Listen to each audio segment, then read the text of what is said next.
Topurias და Holloway-ის დაპირისპირება ბრძოლამდე. რა უპასუხა ლა ლიგის პრეზიდენტმა Topurias მუხარას? რა აქვს საქართველოს ისეთი განსაკუთრებული, რაც ორი ჩემპიონის აღზრდაში დაეხმარა? მერაბ დვალიშვილის პასუხი. ამ და სხვა საინტერესო ინფორმაციისთვის უყურეთ ვიდეოს ბოლომდე. დავიწყოთ იმით, რომ მორიგ ისტორიულ ბრძოლამდე სულ რამდენიმე საათი დარჩა. ისტორიაში პირველად UFC-ს ქართველი ჩემპიონი ილია თოფურია საჩემპიონო ქამარს Max Holloway-ის წინააღმდეგ დაიცავს. აბუ-დაბიში UFC-ს 300-რის ღონისძიებისთვის ყველაფერი მზადა. ბოლოს ცერემონიული აწონვების გაიმართა, სადაც ილია სერხიო რამოსთან ერთად გამოჩნდა. აღსანიშნავია, რომ თოფურიას და Holloway-ის face-off-ის დროს მხოლოდ ქართველი ლაპარაკობდა. Holloway-ის კი მისთვის არაფერი უთქვამს. სოფლიოში საუკეთესო ვარ. თავდაუზოგავად მუშაობ. შენთვის რაღაც მაქვს. წავედით. პირველი ვიქნები ვინც დაგანოკაუტებს. მენდე. ამ დაძაბულ ბრძოლამდე, რა თქმა უნდა, ოფიციალური პრესკონფერენციას გაიმართა, რომელიც ტრადიციულად ქართველის მორიგ შოუდ შეფასდა. რა თქმა უნდა, პრესკონფერენციას შელაპარაკების გარეშე არ ჩაურია. ქართველი მეტოქეს პირველი წამიდან ოქტაგონის ცენტრში დარჩენისკენ მოუწოდებს. თოფურიას და Holloway-ის პრესკონფერენციის მნიშვნელოვანი ფრაგმენტების მოსმენამდე არ დაგეზაროს. დამით მე ზუსტად 2 წამი. დაალაიქე ვიდეო და გამოიწერე აქ. იგივე მოხდება, რაც ვოლკანოვსკისთან ბრძოლაში მოხდა. Holloway-ის პირველივე რაუნდში გავთიშავ. მართალია ვოლკანოვსკი მეორეში გავთიშე, თუმცა ამჯერად საქმე სხვანაირად ზავა და ამას პირველივეში ვიზა. ვოლკანოვსკისთან ბრძოლამდეც იმავეს ვამბობდი. ის ენერგია, რაც მანამდე ჰქონდა, შეიცვლება. თავადაც ნახავთ, პირველი ვიქნები ვინც მას გათიშავს. შეკითხვა Max. ამ კვირაში თოფურიამ რამდენჯერმე თქვა, რომ პირველივე რაუნდის დასაწყისში ცენტრისკენ მიუთითებს და რას იზამ ამ შემთხვევაში? შენი აზრით, ის გეთამაშება? უბრალოდ ბრძოლას უყურე ძმაო. ჩემი აზრით, მას ასეთი მომენტი არ დაუმსახურებია. მას ასეთი შანსი ჯოშ ემეტთან ჰქონდა და ამის გაკეთების ნაცვლად ტეიქდაუნი შეასრულა და მეტოქეს მიწაზე აკონტროლებდა. მე არ მიკითხავს ვიმსახურებ თუ არა, მე ცენტრისკენ მივუთითებ. ჩვენ ზრდასრული ადამიანები ვართ, საუბარი მაცადე. მე არ მიკითხავს ვიმსახურებ თუ არა, მე ცენტრისკენ მივუთითებ და შენ რაც გინდა ისკენი. შემდეგ შეგიძლია შუაში დარჩე, ან გაიქცე. მე მაინც დაგიჯერ. მალე ყველაფერი გაირკვევა. მენდე, შენ ხანგრძლივი ძილის შემდეგ გაიხვეწებ. საუბარი მაცადე, მალე ყველაფერი გაირკვევა. პირველი რაუნდიდან პრესინგს დავიწყებ. ბევრი ილაპარაკა იმაზე, ვითომ ვიღაცებს ვბაწავ. სინამდვილეში კი მას ჩემს ადგილზე ყოფნა სურს, ჩემპიონობა სურს. ოქტაგონის შუაში ის არ მოვა, იმიტომ რომ ნამდვილი BMF ჩემპიონი არა. ეს კამარი მას ვიდალისთვის შეიქმნა. ყალბი BMF-ია. თითით რომ მივანიშნებ ოქტაგონის ცენტრში, თავადაც ნახავს ვინაა ნამდვილი. გაგრძელდება თუ არა ეს ჩხუბი 3 რაუნდზე, მეც საჯებ შეუძლიათ დაისვენონ. მას პირველ რაუნდში დავაფინიშებ. მაგარი მეტოქე მყავს, ილია თოფურია. მაქვს თუ არა შანსი მასთან? ასე რომ არ ვფიქრობდე, აქ არ ვიქნებოდი. შაბათს აღამოს ვნახავთ, რა მოხდება. ყველაფერი გაირკვევა. ჩხუბი არ გამოტოვოთ. კითხვა არ მაქვს. ერთი იცოდე ძმაო, რომ თელი საქართველოს შენს გვერდზე არის. საქართველოს გაუმართ. ამაყები ვარ ძმაო.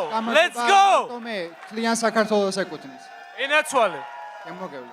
მოკლედ ამ პრესკონფერენციიდანაც ნათლად ჩანს, რომ წინ ძალიან დაძაბული და საინტერესო ბრძოლა გველოდება. ბრძოლას, რომელსაც თავიდანვე დიდი გამოხმაურება მოჰყვა, განსაკუთრებით ესპანეთში. ამის ერთ-ერთი მიზეზი კი ის გახლავთ, რომ თოფურიას და Holloway-ის დაპირისპირება El Clásicos, Realისა და Barcelona-ს დაპირისპირებას ემთხვევა. ამ თემაზე თოფურიასაც კითხეს და ქართველმა განაცხადა, რომ Max Holloway-ის ნაცვლად იმ ადამიანის ნოკაუტში გაშვება სურს, რომელმაც მის ბრძოლას Realისა და Barcelona-ს შეხვედრა დაამთხვია. ჟურნალისტმა თოფურიას უთხრა, რომ ეს ადამიანი ლა ლიგის პრეზიდენტი ხავიერ ტებასია. რაზეც თოფურიამ განაცხადა, რომ შემდეგი ხავიერ ტებასია და მას ნოკაუტში გაუშვებს. ქართველის ამ განცხადებას კი ლა ლიგის პრეზიდენტი ხავიერ ტებასი სოციალურ ქსელში გამოეხმაურა. არ ვიცოდი თუ შენი ნოკაუტის გეგმებში ჩამსვი.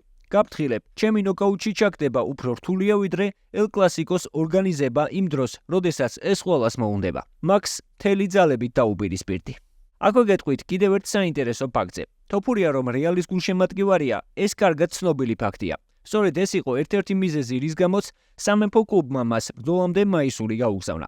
ამ ბრძოლას არც ბარსელონა ჩამორჩა. მათი მაისური, რა თქმა უნდა, Holloway-ის ერგო.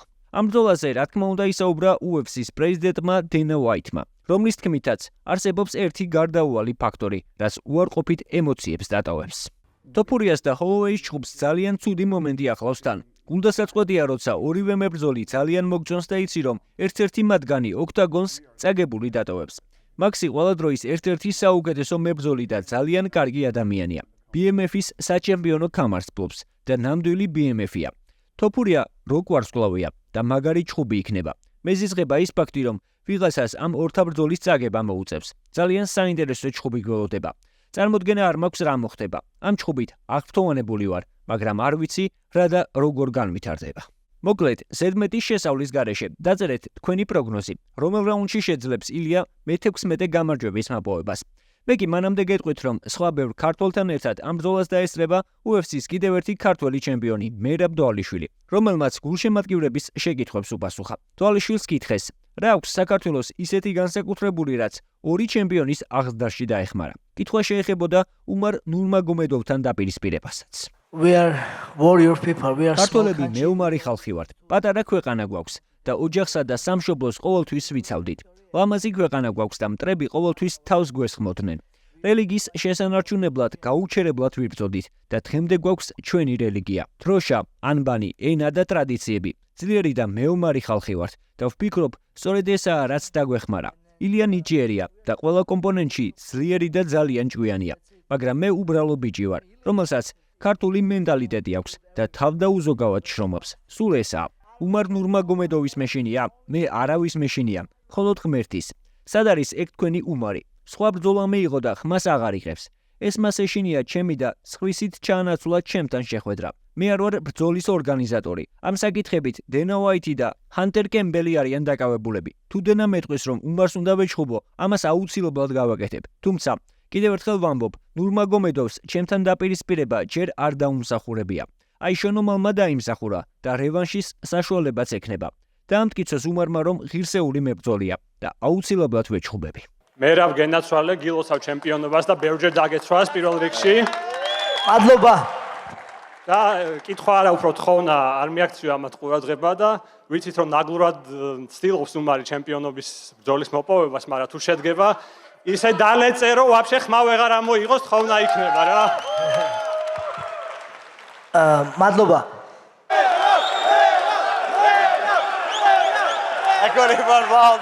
მადლობა, თქვენ გენაცვალე. საქართველოს გაუმარ! გაუმარ! გაუმარ! თქვენ გენაცვალე. See? It's all Georgians. We are everywhere. დანა უაიტმა განაცხადა, რომ თუ ილია დაამარცხებს ხვალ მაქს, მისი შემდეგი ბრძოლა დიდი ალბათობით იქნება ესპანეთში 2025-ში. შენ რამდენად ემხრობი იმ იდეას, რომ ერთ ქარtze ორმა ქართველმა ჩემპიონმა იბრძოლოთ? რა თქმა უნდა, ძმაო, ეგ იქნება ძალიან მაგარი ჩვენი ქვეყნისთვის ევროპაში ვიბრძოლებთ და რა თქმა უნდა, ესპანეთის თუ წადდება მთელი საქართველოს ჩამოვა, მთელი ევროპაში მცხოვრები ქართველები ჩამოვა და ვიქნებით სულ ჩვენ დავიმყრობთ მთელ ესპანეთს. ბოლოს კიდევ ერთხელ წარმატებები ვუსურვოთ ილიას ჰოლოვეისთან დაპირისპირებაში და თუ მოგეწონა ვიდეო, არ დაგავიწყდეს. დალაიქე და გამოიწერე არხი, რომ არ გამოგჩეს შემდგომი სიახლეები. დაესწარი კრისტალბეტ ეროვნული ლიგის თამაშებს და უგულშემატკივრე ქართულ ფეხბურთს.